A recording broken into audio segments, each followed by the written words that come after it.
ప్రపంచ దేశంలో భారతదేశం అగ్రగామిగా నిలిచింది అనడంలో ఎలాంటి సంశయం లేదు. నేను ఒక 2-3 విషయాలు మీకు చెప్పాలనుకున్నా సార్.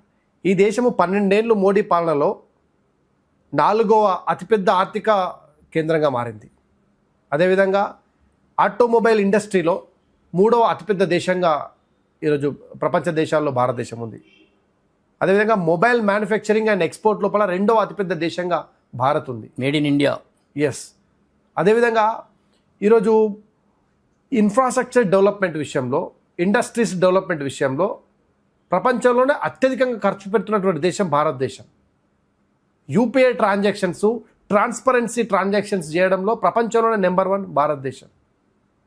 ఇట్లా చెప్పుకుంటూ పోతే 1-2 కాదు, 12 సంవత్సరాల పాలన లోపల కొన్ని వేల అభివృద్ధి ఫలితాలు ఈ దేశ ప్రజలకు అందుతూ ఉన్నాయి. రామ్లల్లా, ఒక చిన్న ఢాకాలో ఉన్న రామ్లల్లాను ఈరోజు భవ్య మందిరంలో మనం నిర్మించుకోగలిగినాం. ఎప్పటికీ రాచపుండలాగా ఉన్నటువంటి కాశ్మీర్ సమస్యను ఆర్టికల్ 370 తీసుకొచ్చేసి కాశ్మీర్ సమస్యను ఒక చిటికలో దాన్ని సాల్వ్ చేయడం జరిగింది. అట్లా చెప్పుకుంటూ పోతే ఈ దేశంలో, భారతదేశంలో గుజరాత్లో ప్రారంభమైనటువంటి నరేంద్ర మోదీ గారి యాత్ర, హర్యానాలో మళ్ళీ మనం గెలిచినాం, మహారాష్ట్రలో బీజేపీ మళ్ళీ బ్యాక్ అయింది, అస్సాంలో మళ్ళీ బీజేపీ గెలిచింది, బీహార్లో భారతీయ జనతా పార్టీ పూర్తి మెజార్టీని గెలవడం కావచ్చు. మొన్ననే ఈరోజు దేశంలో ఒక కుంపట్లుగా మారిపోయాయి. అయితే 1955లో బెంగాల్లో కనీసము పండుగ సెలబ్రేట్ చేసుకుందామంటే ఒక లేనటువంటి పరిస్థితి. ఖాళీ ఉత్సవం జరుగుతుంటే 5,000 మందిని ఊచకోత కోసినటువంటి ఆనాటి బెంగాల్ ప్రజల యొక్క భయాందోళనలు మొన్నటి వరకు కంటిన్యూ అయినాయి. వారందరికీ విముక్తి జరిగింది. స్వచ్ఛ బంగాల్లో ఈ సంవత్సరం వాళ్ళు దసరా ఉత్సవం జరుపుకుంటారు, కాళికా పూజ చేసుకుంటారు. అంత అద్భుతమైనటువంటి బెంగాల్ ఒక ఉదయమే పోలింగ్ తర్వాత, ఏదైతే విక్టరీ తర్వాత మొదటి శుభోదయం వాళ్ళందరి గుండెల్లో, వాళ్ళందరికీ ఒక మంచి ఉషోదయం జరిగింది. అది నరేంద్ర మోదీ కారణంగా. జై శ్రీరామ్ నినాదాలు పశ్చిమ బెంగాల్ మొత్తం మారుమోగిపోయినాయి. సో అదొక గొప్ప మార్పు ఈ దేశంలో. Bengal is not just a political battle for us, it is a ideological battle for us. అది ప్రజల కోసం పోరాటం చేయాల్సి వచ్చింది.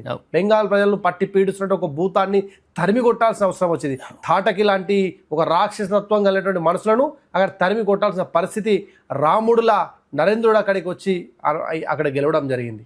సో ఇట్లా అక్కడ నుంచి మొదలు పెట్టుకుంటే ఈ దేశంలో ఇది అది అని కాదు, ఏ దేశం ఏ రాష్ట్రమైనా ప్రజలు బ్రహ్మాండంగా భారతీయ జనతా పార్టీకి పట్టం కడుతున్నారు. దాంట్లో అతిశయోక్తి లేదు. మొన్న కేరళలో కావచ్చు, కేరళలో కూడా మన మున్సిపాలిటీని కైవసం చేసుకోలేదు. డెఫినెట్లీ కేరళలో విల్ బి బ్యాక్. అదేవిధంగా సనాతన ఎరాడిక్షన్ అన్నటువంటి పార్టీలను బొందబెట్టిరు తమిళనాడులో ప్రజలంతా కూడా. సో డెఫినెట్లీ అక్కడ non Dravidian party Bharatiya Janata party soonly it will be coming in to the power. So ఇట్లా నరేంద్ర మోడీని దించాలని చెప్పి అనుకుని ఆనాడు జట్టు కట్టినటువంటి యూపీఏ లాంటివి ఈరోజు మట్టిలో కలిసిపోయి ఇండిక్ కూటమి అని వచ్చింది. ఇండిక్ కూటమి నుంచి ఒకడు జారుకుంటూ పోతే ఇందులో కొద్దిమంది మాత్రమే, నా మహా అంటే పిడికాడు మంది లేరు ఇండిక్ కూటమి అని చెప్పుకుంటూ తిరుగుతుంది. వాళ్ళ నుంచి డిఎంకే కూడా బయటకు వచ్చింది ఇండిక్ కూటమి నుంచి. సో కాబట్టి ఆనాడు మోదీ గారు ఎలక్షన్లో పార్టిసిపేట్ అవుతున్న రోజు, ప్రధానిగా అనౌన్స్ అయిన రోజు, అప్పటికే వాళ్ళ కొడుకును ఒక 10 సార్లు లాంచ్ చేసింది సోనియా గాంధీ గారు, రాహుల్ గాంధీని. చాక్లెట్ బాయ్గా ఉన్నటువంటి రాహుల్ గాంధీ ఉసామా బిన్ లాడెన్ లాగా గడ్డం పెంచుకొని తిరిగినా కానీ అధికారంలో రాలేకపోయాడు. సో కాబట్టి రాహుల్ గాంధీ, కాంగ్రెస్ పార్టీ గాన్. అంతే.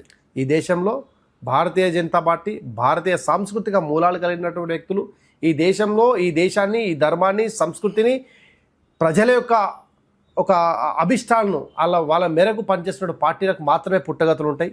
ప్రజా వ్యతిరేకులకు, హిందూ వ్యతిరేకులకు, ఈ దేశ వ్యతిరేకులకు, ఈ దేశ సంస్కృతికి వ్యతిరేకంగా పనిచేసేటోళ్లకు, మాట్లాడేటోళ్లకు పుట్టగతులు ఉండవు అనేది మరోసారి నిరూపితమైంది.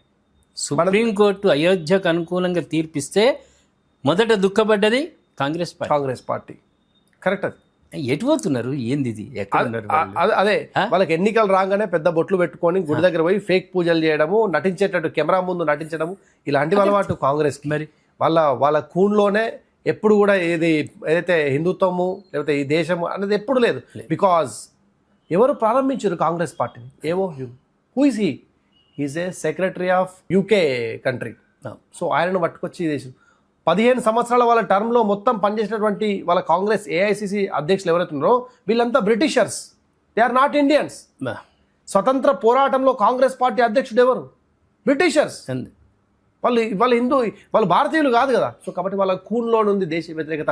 అందుకే రాహుల్ గాంధీ ఇప్పుడు హార్వర్డ్ పోయినా, ఆక్స్ఫర్డ్ పోయినా, విదేశాలకు పోయినా, లేకపోతే సోరెన్ను కలిసినా, శాంపిట్రోడన్ కలిసినా, వాళ్ళ ఫిలాసఫీ, వాళ్ళ ఐడియాలజీ, డీప్ స్టేట్ రూట్స్ ఏవైతున్నాయో ఇవే నడుస్తూ ఉంటాయి. అందుకే కదా మొన్న పోయి భారతదేశం యొక్క ఆర్థిక వ్యవస్థ కుప్పగోలుతుంది, భారతదేశం డెడ్ ఎకానమీ అని చెప్పిండు. అరే భారతదేశం ఎకానమీ గ్రోయింగ్ ఎకానమీ అని చెప్పేసి ప్రపంచ దేశాలు చెప్పినాయి. మీకు విషయం తెలుసా, ఈరోజు ప్రపంచంలోనే 2వ అతిపెద్ద స్టాక్ ఎక్స్చేంజ్ మన ముంబై స్టాక్ ఎక్స్చేంజ్ కుప్పగూలిపోతుందని చెప్పి స్టేట్మెంట్ ఇస్తూ ఉంటారు. లేకపోతే సంవత్సరం లోపల మోడీ ప్రభుత్వం కూలిపోతుందని చెప్పి. ఇవన్నీ ఎవరి స్టేట్మెంట్ సార్?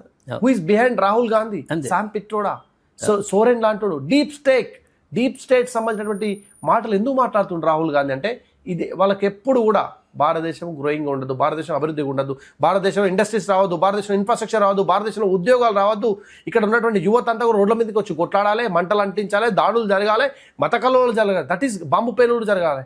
అది కదా కాంగ్రెస్ కోరుకునేది.